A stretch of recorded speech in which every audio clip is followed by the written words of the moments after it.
اعوذ باللہ من الشیطان الرجیم بسم اللہ الرحمن الرحیم السلام علیکم ورحمۃ اللہ وبرکاتہ۔ آج ہم جس چیز کے متعلق بات کرنا چاہیں وہ یہ ہے کہ اللہ تعالیٰ کی طرف سے ہمیشہ صبر کی ہدایت ہے، چاہے وہ پیغمبر ہوں، اولیاء اللہ ہوں، نبی ہوں، اور چاہے آج کے مسلمان ہوں، ہر ایک کو صبر کی تلقین کی گئی ہے، اور اس صبر کے بدلے میں دونوں ہی جہانوں میں بدلے میں بہت سارے مسلمانوں کے لیے انعامات ہیں۔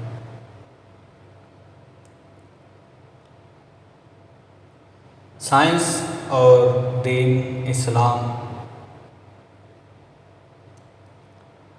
سائنس نے ہمیشہ ہی اسلام کی مخالفت کی، اور جو کچھ بھی دین اسلام متعارف کرواتا ہے یا کروایا ہے اس کی مخالف سمت ہی چلتی ہے۔ لیکن ہر چیز میں جو حقیقی کامیابی سائنس کو ملتی ہے وہ دین اسلام کے علم کی وجہ سے ہی ملتی ہے۔ صبر اور وقت کسی کا انتظار نہیں کرتا، ان دو نقطوں کے اوپر میں اپنے دل کی کوئی بات کرنا چاہوں گا۔ سب سے پہلے اللہ تعالیٰ نے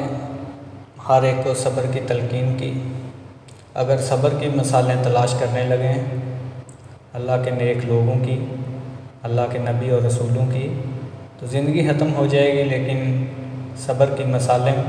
ہم مکمل بیان نہ کر سکیں گے۔ تو سب سے پہلے میں اپنے نبی کریم صلی اللہ علیہ وسلم ان کی مثال دینا چاہوں گا کہ جب کافر اور مشرک لڑکے ان کے پیچھے لگ گئے، ان کو برا بھلا کہنے لگ گئے اور ہاتھوں سے پتھر اٹھا اٹھا مارنے لگے، تو نبی کریم صلی اللہ علیہ وسلم کے بدن مبارک سے خون بہنا شروع ہو گیا، اور نبی کریم صلی اللہ علیہ وسلم نے اپنا رخ شہر سے باہر کی طرف کر دیا۔ وہ آگے آگے چل رہے تھے اور شہر کے شرارتی لڑکے ان کے پیچھے لگے ہوئے تھے جو مسلسل پتھر برسا رہے تھے، اور یہ وہی وقت تھا صبر کا جو وہ کر رہے تھے۔ شہر سے باہر نکلے تو نبی کریم صلی اللہ علیہ وسلم کے جوتے بھی خون سے لت پت ہو چکے تھے، اور نبی کریم صلی اللہ علیہ وسلم ایک درخت کے سائے کے نیچے تھک کر بیٹھ گئے۔ اسی وقت فرشتے کا نزول ہوا اور اس نے کہا کہ اللہ تعالیٰ کی طرف سے حکم ہے کہ اگر آپ کہیں تو اس شہر کے اوپر عذاب نازل کر دیا جائے۔ نبی کریم صلی اللہ علیہ وسلم نے فرمایا کہ نہیں، ایسا نہیں ہونا چاہیے، کیونکہ یہ شرارتی لڑکے بالکل بھی نہیں جانتے کہ آنے والی نسلیں ہی دین اور اسلام کی پیروکار ہوں گے، اور ان کی آنے والی نسلیں مسلمان ہوں گی۔ یہ بھی ایک صبر کی مثال ہے۔ دوسری آپ صبر کی مثال دیکھیں، حضرت عیسیٰ علیہ السلام کو جب کافروں نے پکڑ لیا اور زنجیروں میں جکڑ لیا اور ان کے اوپر ظلم کرنا شروع کر دیا، تو مثال دیکھیں آپ کیسی ہے کہ اللہ تعالیٰ کی طرف سے صبر کی تلقین تھی، تو حضرت عیسیٰ علیہ السلام اسی صبر کے اوپر قائم رہے، حتیٰ کہ پھر وہ وقت آ گیا کہ اللہ تعالیٰ نے ان کو زندہ ہی آسمانوں پر واپس بلا لیا۔ تو اسی طرح اس دنیا میں ہمارے آگے بھی، ہم تو عام لوگ ہیں، مسلمان ہیں، اور اپنے آپ کو بڑے پکے سچے مسلمان بھی نہیں کہہ سکتے،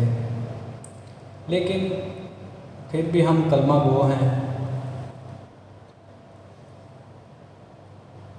اللہ کا ہمیں پتہ ہے، اللہ کے رسول کا پتہ ہے، قرآن پاک کا پتہ ہے، حدیث شریف کا پتہ ہے۔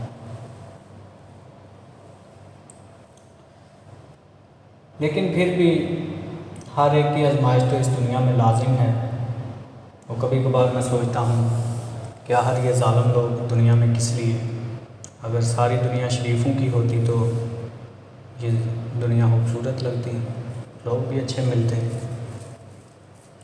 پھر میں سوچتا ہوں کہ اگر یہ برے لوگ نہ ہوتے تو شریف اور اچھے لوگوں کی پہچان کیسے ہو سکتی کہ ہاں یہ بہت اچھے لوگ ہیں؟ اس لیے برے لوگوں کا ہونا بھی لازمی ہے۔ اس کل کائنات میں اللہ کریم نے کسی بھی چیز کی کمی نہیں فرمائی، اس نے ہر چیز بنائی ہے۔ کوئی بھی انسان یہ نہیں کہہ سکتا کہ اللہ تعالیٰ نے اس دنیا میں اس چیز کی کمی رکھی ہے۔ دوسرا اہم نقطہ یہ ہے کہ آج کل کے سائنسدان اور کچھ لوگ یہ کہتے ہیں کہ وقت کسی کا انتظار نہیں کرتا۔ تو یہ فکرہ سننے کے بعد بہت سارے نوجوان مرد اور عورتیں اپنی زندگی کے ایسے فیصلے کر بیٹھتے ہیں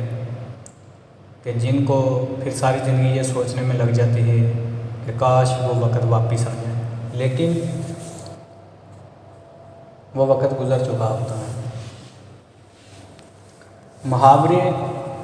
اس لیے نہیں بولے جاتے کہ ان کو غلط سوچ کر بندہ اپنی زندگی کا نظام درہم برہم کر لے۔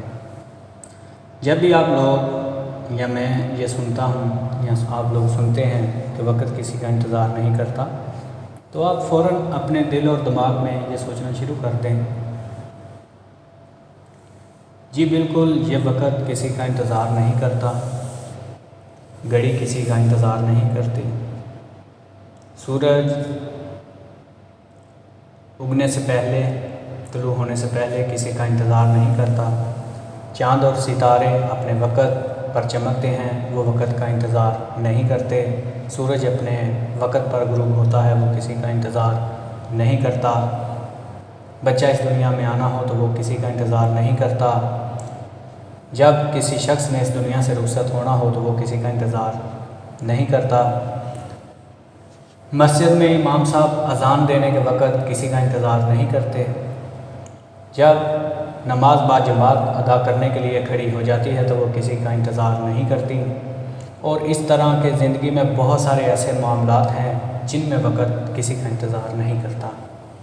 لیکن ہم لوگ ہمیشہ اس فکرے کو غلط استعمال کرتے ہوئے ہم یہ سوچتے ہیں کہ یہ فیصلہ بھی کرتے ہیں، وہ بھی کرتے ہیں، یہ بھی کرتے ہیں، کیونکہ وقت کسی کا انتظار نہیں کرتا، اور وہ پھر اپنے وقت کے مطابق وہ فیصلے ہی انسان کو ساری زندگی کچلتے رہتے ہیں کہ یہ اس وقت کا کیا ہوا فیصلہ بہت غلط تھا۔ لہٰذا ہمیشہ یہ سوچیں کہ آپ جو بھی فیصلہ کرنے لگے ہیں کیا اس کا وقت ٹھیک ہے، یا میں اس محاورے کو کہیں غلط استعمال تو نہیں کر رہا، کیونکہ ہر اچھے کام میں، ہر مشکل وقت میں، جتنا بھی مشکل ترین وقت آپ کی زندگی میں ہو، آپ جس بھی حالت میں ہوں، آپ قرآن پاک کا مشاہدہ کریں، آپ کو پتہ چلے گا کہ ہر مشکل اور ہر مصیبت میں ہر ایک مسلمان کو صبر کی تلقین ہے۔ آپ صبر کا دامن تھامیں، انشاءاللہ آپ کی زندگی میں جتنی بھی بڑی مصیبتیں ہوں گی ان کا حل وہی صبر نکالے گا۔ آپ جتنی بھی کوشش کر لیں، جتنے بھی ہاتھ پاؤں مار لیں، جب تک کسی بھی کام کا مقررہ وقت جو اللہ تعالیٰ کی طرف سے مقرر کیا گیا ہوتا ہے، وہ جب تک وقت مقرر نہیں آ جاتا تب تک آپ ان مسئلے اور مسائل سے کسی بھی ممکن طریقے سے نہیں نکل سکتے، کیونکہ اللہ تعالیٰ نے اس کل کائنات کا نظام وقت کے اوپر مقرر کر دیا ہے، اور یہ اس جہان کا، اس کل کائنات کا نظام اپنے اپنے مقررہ وقت کے اوپر ہی چل رہا ہے۔ تو آپ ایسا بالکل بھی نہیں کر سکتے کہ آپ وقت سے پہلے کچھ چیزیں کر دیں، ہمیشہ ہر کام اپنے ہی وقت پر ہوگا اور صبر کے ساتھ ہوگا۔ صبر کا دامن جب آپ چھوڑیں گے تو آپ سمجھ لیں کہ آپ وقت کی مخالف سمت چلنا شروع کر گئے ہیں، اور اس کا آپ کو نقصان ہی ہوگا، اس سے آپ کو کچھ بھی حاصل نہیں ہوگا۔ تو یہ دو نقطے تھے میری نظر میں جو اکثریت ایک دو دفعہ ان دو فکروں کے اوپر میری کسی سے بحث ہوئی تھی، تو اس لیے میں نے جو میرے دل کی سوچ ہے، میرے دماغ کی سوچ ہے، وہ میں نے آپ لوگوں کے ساتھ شیئر کی ہے، کیونکہ ایک دو دوست کہہ رہا تھا جی وقت کسی کا انتظار نہیں کرتا، تو میں نے کہا کہ نماز کا وقت کسی کا انتظار نہیں کرتا، موت وقت کا انتظار نہیں کرتی، اور اس طرح کے بہت سارے ایسے اس زندگی میں مسئلے مسائل ہوتے ہیں جو اپنے وقت کے اوپر ہی حل ہوتے ہیں۔ تو اس کا مطلب یہ نہیں کہ آپ اس فکرے کا غلط استعمال کر کے اپنی زندگی کو برباد کریں، آپ اس فکرے کی دوسری جو سائڈ ہے وہ بھی دیکھیں کہ اللہ تعالیٰ صبر کی تلقین فرما رہا ہے، تو آپ اس کے اوپر قائم ہو جائیں، انشاءاللہ آپ کی زندگی کے تمام مسائل اپنے اپنے مقرر وقت کے اوپر ضرور حل ہو جائیں گے۔ اللہ تعالیٰ کسی کے اوپر بھی اتنا بوجھ نہیں ڈالتا جتنی اس بندے میں اٹھانے کی سکت نہیں ہوتی۔ السلام علیکم ورحمۃ اللہ وبرکاتہ۔